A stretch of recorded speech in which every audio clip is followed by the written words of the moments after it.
നഷ്ടപ്പെട്ടത്. കേരളത്തിലാണ് ഒരു മകൻ നഷ്ടപ്പെട്ടത്. ഭാവിയിൽ ഒരുപാട് പ്രതീക്ഷകളുമായി ദാരിദ്ര്യം ഉണ്ടെങ്കിൽ പോലും വിദ്യാഭ്യാസം നടത്തുന്ന ഒരു മകനാണ് നമുക്ക് നഷ്ടപ്പെട്ടത്.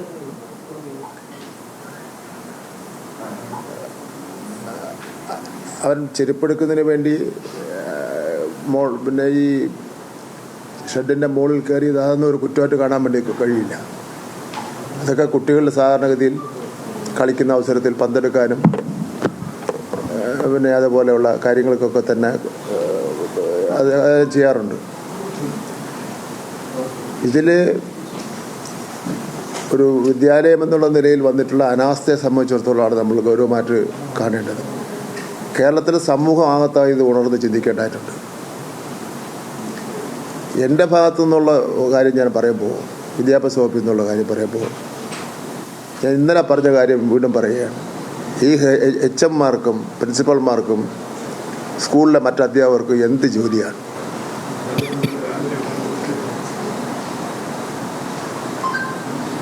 അവർക്ക് അവരുടെ പ്രശ്നങ്ങളൊക്കെ തന്നെ പരിഹരിച്ചല്ലേ മുന്നോട്ട് പോകുന്നത് ഗവൺമെൻറ്.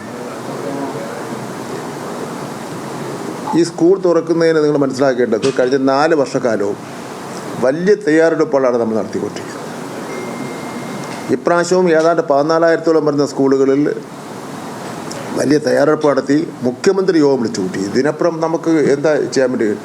മുഖ്യമന്ത്രി യോഗം വിളിച്ചു കൂട്ടി സർക്കുലർ അയച്ചിട്ടും അതിനോട് ഒരു പ്രതികരണമില്ലാത്ത നിലപാടെടുക്കുന്ന അധ്യാപകരും പ്രഥമാധ്യാപകരും പ്രിൻസിപ്പാൾമാരുണ്ടെങ്കിൽ അത് നമ്മളെ പൊതുവിദ്യാഭ്യാസ വകുപ്പിൽ പിന്നെ അതിനെ യോജിച്ച കാര്യമല്ല. കേരളത്തിൻ്റെ സംസ്കാരം അനുസരിച്ച് യോജിച്ച കാര്യമല്ലെന്നാണ് ഞാൻ പറയുന്നത്. നിങ്ങൾ നോക്കൂ, 2025 മെയ് മാസം 13-ാം തീയതി പൊതുവിദ്യാഭ്യാസ ഡയറക്ടർ ഇറക്കിയിട്ടുള്ള സർക്കുലറാണ്. ഞാൻ ഒന്ന് വായിക്കാം. അതിൽ 9-ാം ഖണ്ഡിക: സ്കൂളുകളിലേക്കുള്ള വഴി, സ്കൂൾ പരിസരം, കോമ്പൗണ്ട് എന്നിവിടങ്ങളിലുള്ള വൈദ്യുത post, electric line, stay wire, സുരക്ഷാ വേലികൾ ഇല്ലാതെയുള്ള ട്രാൻസ്ഫോമറുകൾ മുതലായവ അപകടകരമാം വിധം കാണുകയാണെങ്കിൽ ആയത് ബന്ധപ്പെട്ട KCB അധികൃതരെ അറിയിക്കുകയും കുട്ടികളുടെ സുരക്ഷിതത്വം ഉറപ്പാക്കുന്നതിനുള്ള നടപടികൾ സ്വീകരിക്കേണ്ടതുമാണ്. ഇതാണ് ഇറക്കിയ സർക്കുലർ. ഈ സർക്കുലർ അവിടുത്തെ HM പ്രിൻസിപ്പാളും വായിച്ചിട്ടുണ്ടെങ്കിൽ ഈ ഗതികേട് ഉണ്ടാവുമായിരുന്നോ? ഇങ്ങനെ ഇപ്പോൾ നമ്മൾ ദുഃഖിക്കേണ്ട അവസരം ഉണ്ടാവുമായിരുന്നോ? എന്ന് മാത്രമല്ല, ഈ സർക്കുലറിൻ്റെ അടിസ്ഥാനത്തിൽ അവർ ഒരു നടപടിയും സ്വീകരിച്ചിട്ടില്ല എന്നുള്ളതാണ് ഞാൻ മനസ്സിലാക്കുന്നത്. പോട്ടെ, വേറൊരു വാദം പറയുന്നത് ഞങ്ങൾ ഇലക്ട്രിസിറ്റി ബോർഡിനെ അറിയിച്ചു. ഇലക്ട്രിസിറ്റി ബോർഡിനെ അറിയിച്ചിട്ട് ഇത് മാറ്റുന്നില്ല എന്നുണ്ടെങ്കിൽ അവർ മാറ്റുന്നത് വരെ ഇലക്ട്രിസിറ്റി ബോർഡിനെ സമീപിച്ചുകൊണ്ടിരിക്കണം. മാറ്റുന്നത് വരെ. അല്ലെങ്കിൽ തൊട്ടുയർന്ന ഉദ്യോഗസ്ഥന്മാരെ അറിയിച്ചു. അവർ വിദ്യാഭ്യാസ ഡെപ്യൂട്ടി ഡയറക്ടർ, ജില്ലയിലെ കാര്യങ്ങൾ നോക്കുന്ന ആൾ, DE ഉണ്ട്, അവിടെ AE ഉണ്ട്. ശരി, ഇവരാരും ഇത് പരിഗണിക്കുന്നില്ല. മന്ത്രിയെ ഒരു അറിയിച്ചോ ഇങ്ങനെ ഒരു വിഷയമുണ്ട്, ഇലക്ട്രിസിറ്റി ബോർഡ് മന്ത്രിയുമായിട്ട് സംസാരിച്ചുകൊണ്ട് നമുക്ക് ഈ കാര്യം ക്രമീകരിക്കണമെന്ന് പറഞ്ഞോ? അപ്പോൾ ഇതെല്ലാം ഒരുപാട് അന്വേഷണത്തിൽ നിന്നും പോകാതെയുള്ള കുറ്റകൃത്യങ്ങളാണ് ചെയ്തിട്ടുള്ളത്. അപ്പോൾ കുറ്റം ചെയ്തവർ അത് ശിക്ഷിക്കപ്പെടണമെന്നുള്ള കാര്യത്തിൽ യാതൊരു സംശയമില്ല. ആരെ ശിക്ഷിക്കപ്പെട്ടാലും മകൻ്റെ കുടുംബത്തിന് എന്ത് സഹായം ചെയ്താലും നഷ്ടപ്പെട്ടത് തിരിച്ചു കിട്ടില്ലല്ലോ. നഷ്ടപ്പെട്ടത് തന്നെയാണ്. വളരെ മിടുക്കനായിട്ടുള്ള ഒരു കുട്ടിയായിരുന്നു. നാട്ടിൽ പൊതുവിൽ എല്ലാവർക്കും ഇഷ്ടപ്പെട്ട കുട്ടിയായിരുന്നു. അപ്പോൾ അതുകൊണ്ട് ഇന്ന് ഉച്ചയ്ക്ക് ശേഷം മുഴുവൻ റിപ്പോർട്ട് കിട്ടിക്കഴിഞ്ഞാൽ വിദ്യാഭ്യാസ വകുപ്പ് ചെയ്യേണ്ട കാര്യങ്ങൾ ചെയ്യും. മറ്റ് സ്കൂളുകളിലും മറ്റ് വിദ്യാലയങ്ങളിലും ഉള്ള ബന്ധപ്പെട്ടവർക്കും കൂടെ മാതൃകയായിരിക്കും. ഈ സംഭവത്തിൻ്റെ അടിസ്ഥാനത്തിൽ 2 ആഴ്ചയ്ക്കുള്ളിൽ ഈ സർക്കുലർ മെയ് മാസം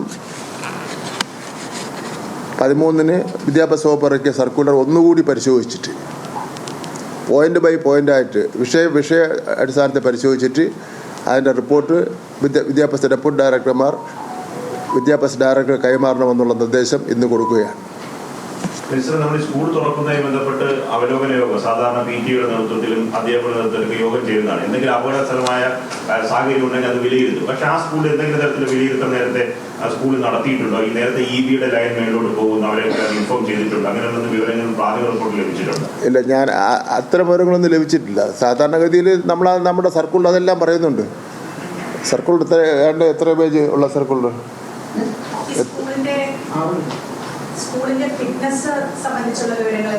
അല്ല, ഫിറ്റ്നസ് അവർ വാങ്ങിയിട്ടുണ്ടെന്നാണ് പറയുന്നത്. അത് പരിശോധിക്കാൻ വേണ്ടി പറഞ്ഞിട്ടുണ്ട്. ഫിറ്റ്നസിൻ്റെ ലഭിച്ച കോപ്പി എടുക്കാൻ വേണ്ടി പറഞ്ഞിട്ടുണ്ട്. ആ ഫിറ്റ്നസ് കൊടുത്തവർ അതിന് മറുപടി പറയേണ്ടി വരും. ഒരു കാരണവശാലും ഇതിന് ഫിറ്റ്നസ് കൊടുക്കാൻ വേണ്ടി പാടില്ലല്ലോ. പണ്ട് 10 വർഷം മുമ്പേ ഫിറ്റ്നസ് കൊടുത്തെന്ന് പറഞ്ഞാൽ അത് വേറെ കാര്യം. ഇപ്പോഴത്തെ കാര്യം പറഞ്ഞാൽ മതി. ഇപ്പോഴാണല്ലോ ഒരു പ്രശ്നം ഉണ്ടായത്. യഥാർത്ഥത്തിൽ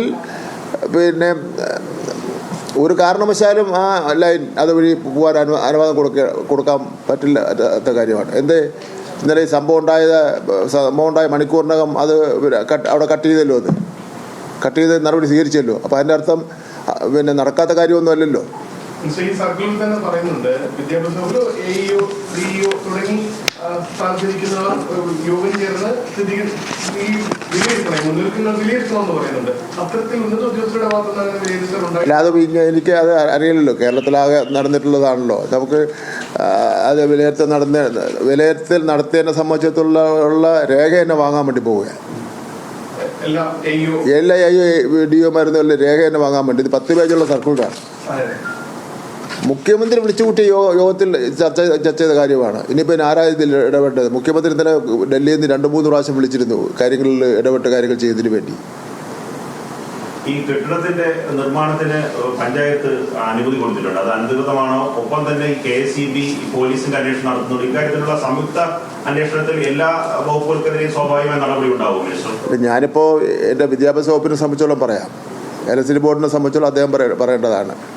മുഖ്യമന്ത്രി കർശന നടപടി സ്വീകരിക്കുമെന്ന് മുഖ്യമന്ത്രി പറഞ്ഞിട്ടുണ്ട്. അപ്പോൾ സ്വാഭാവികമായിട്ട് അത് ആഭ്യന്തര വകുപ്പ് പോലീസുമായിട്ട് ബന്ധപ്പെട്ടുള്ള സംഗതിയാണ്. വിദ്യാഭ്യാസ വകുപ്പിനെ പറ്റി ഞാൻ പറഞ്ഞതെന്നൊക്കെ മനസ്സിലായല്ലോ. അതിലൊന്നും ഒരു വിട്ടുവീഴ്ച ഉണ്ടാവില്ല. ഒരു സ്വാധീനത്തിനും വഴങ്ങുന്ന പ്രശ്നമില്ല. കർശന നടപടി നമുക്ക് രാജ്യത്ത് നിലവിലുള്ള നിയമം അനുസരിച്ചും എടുത്തിട്ടുള്ള തീരുമാനം അനുസരിച്ചും കർശന നടപടി LSD ബോർഡ് ചെയ്യുമെന്ന് പറഞ്ഞിട്ടുണ്ട്. നമുക്കൊരു സംഭവം ഉണ്ടായിക്കഴിഞ്ഞാൽ അത്തരം കാര്യങ്ങളിൽ ചെയ്യാൻ പറ്റുള്ളൂ. മകൻ്റെ വീട് വളരെ ദാരിദ്ര്യം പിടിച്ച വീടാണ്. സ്വന്തമായി വീട് പോലും ഇല്ല. സ്വന്തമായി വീട് പോലും ഇല്ല. LSD ബോർഡ് ഒരു പൈസ പ്രഖ്യാപിച്ചിട്ടുണ്ട്. 5 ലക്ഷം രൂപ കൊടുക്കുമെന്ന് പ്രഖ്യാപിച്ചിട്ടുണ്ട്. നമ്മുടെ പൊതുവിദ്യാഭ്യാസ വകുപ്പ് ഒരു സാമാന്യം മെച്ചപ്പെട്ടൊരു വീട് വെച്ച് കൊടുക്കും എന്നുള്ള കാര്യം ഞാൻ ഇന്നലെ തന്നെ പറഞ്ഞിട്ടുണ്ട്. ഈ വിഷയത്തിൽ മന്ത്രി വി ശിവൻകുട്ടി അദ്ദേഹം പ്രതികരിക്കുകയായിരുന്നു. വളരെ പക്വമായ നിലപാടാണ് മന്ത്രിയുടേത്. ഈ സംഭവം ആർക്കും സഹിക്കാൻ കഴിയുന്നതല്ല. കുടുംബത്തിന് മാത്രമല്ല കേരളത്തിന് നഷ്ടമാണ്. ചെരുപ്പെടുക്കുന്നതിന് വേണ്ടി ഷെഡിന് മുകളിൽ കയറിയ കുറ്റി അതൊരു കുറ്റമായി പറയാൻ ആരെക്കൊണ്ടും കഴിയില്ല. അധ്യാപകർക്കെതിരെ അദ്ദേഹം പറയുന്നു, പ്രിൻസിപ്പലിനെതിരെ പറയുന്നു. ഇവർക്കൊക്കെ പിന്നീട് മറ്റെന്താണ് ജോലി? ഇവരുടെയൊക്കെ പ്രശ്നങ്ങൾ പരിഹരിച്ചല്ലേ വിദ്യാഭ്യാസ വകുപ്പും സർക്കാരും മുന്നോട്ട് പോകുന്നത്. പിന്നെ എന്തുകൊണ്ട് ഇവർക്ക് കുട്ടികളുടെ കാര്യം നോക്കാൻ കഴിയുന്നില്ല?